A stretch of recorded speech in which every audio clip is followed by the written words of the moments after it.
Hi, I'm Jeff Altman, the Big Game Hunter. And I'm called the Big Game Hunter because I've been hunting down leaders and staff for organizations for almost 40 years now. I've written a number of books about job hunting. I've been a professional recruiter for almost 40 years now. And if you'd like, you can get a complimentary subscription to my job search e-zine, No BS Job Search Advice, at my website, which is www.jeffaltman.com. Now, I want to talk with you today about negotiating a compensation because it's probably one of the most under-talked about aspects that you're going to find as you're looking for information about job hunting. And the reason for that is pretty clear. The big boys, the big girls, when they're negotiating compensation, there are all sorts of ways that they can play the game.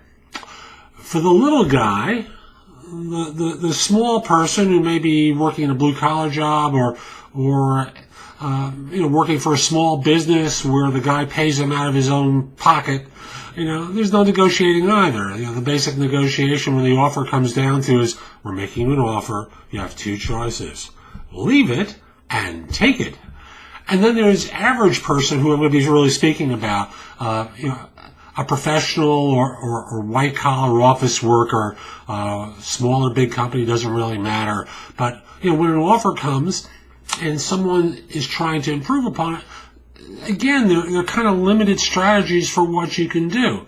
Again, the big boys and big girls have it pretty easy because they're going to have big-time agents and they're not really covered by some of the same rules as average person is. Average person's really stuck because if you're dealing with a public corporation, they can't really do side deals because they're subject to litigation. After all, they do a side deal with you, and I'm going to use myself as an example, and they do a side deal with me for some additional benefit, for example, and someone finds out about it, and they're sued because, after all, why'd they give it to this white guy and they didn't give it to this individual who isn't a white guy, or this heterosexual guy versus the gay guy, and on and on and on. We live in a litigious society, and that's really changed how negotiation works. So I want to give you the simplest negotiating strategy that you can use.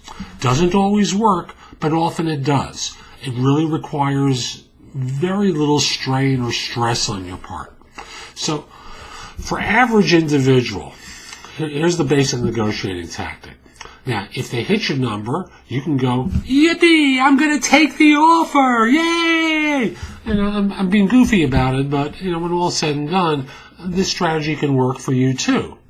But, if you told them that you're looking for this amount of money, and they give it to you, or more, it's not really right that you go back and ask for more because, what does that really say about you? You told them one thing and now you want even more? It kind of makes you into looking like a pig. But if an organization hasn't hit the number that you've been negotiating with them for, or that they know you've been looking for because your agent has told them about it, or you've told them about it during the interview, then here's the simplest strategy. Step number one. Well, and you don't want to make that too, uncomfortable sounding when you hear the number, but you want to kind of pause a little bit, and you want to give them something. You want to start off with, I got to tell you, I really love this firm, but I think the offer's a touch low. So I need to think about this a little bit. Could I get back to you tomorrow? Now, what that does right off the bat is make them nervous. Because you haven't said yes, you haven't said no, you've put them in limbo. And you've given them the carrot of basically saying, I like the job and I like the organization, but, they know it's the money. So you've hesitated, and the hesitation's real good. So when you get back to them the next day, I want you to be prepared with a couple of points. And, is there anything else other than the money that's in question for you? And then you ask them questions about those items first. And then we get to the real one. The money. And by the way, with the other stuff, you need to know in your own mind what you're prepared to walk away from and what you're prepared to accept when you negotiate some of these other things. So when you get to the money part of the conversation, which is really what they're waiting for, and it's a job that you're interested in, it's a job that you like, and you want to say yes to joining the firm, and now it's just money standing in the way. You kind of pause, and either you look them square in the eye, or you get to the phone, you get on the phone, and you have to sound a little introspective, and like you're thinking, and like this is uncomfortable for you a little bit, even though this is all planned and rehearsed. So you get to this point in the conversation, and you go, I'm a little disappointed in the money. I know we'd spoken earlier about it being such and such. That I was looking for such and such, and this obviously is less. So at that point, you pause and allow them to respond to it. Or you pause and they don't respond, and then you go ahead and then you say, could you do a touch better? And then you're silent for a little bit. You don't break the silence. You wait for them to respond first. They may go, how much more? I'd really like the money I was talking with you about. I like more, but I'd like the money I was talking with you about. We can't go that high. Could you do a touch better? Could you meet me in the middle between the two?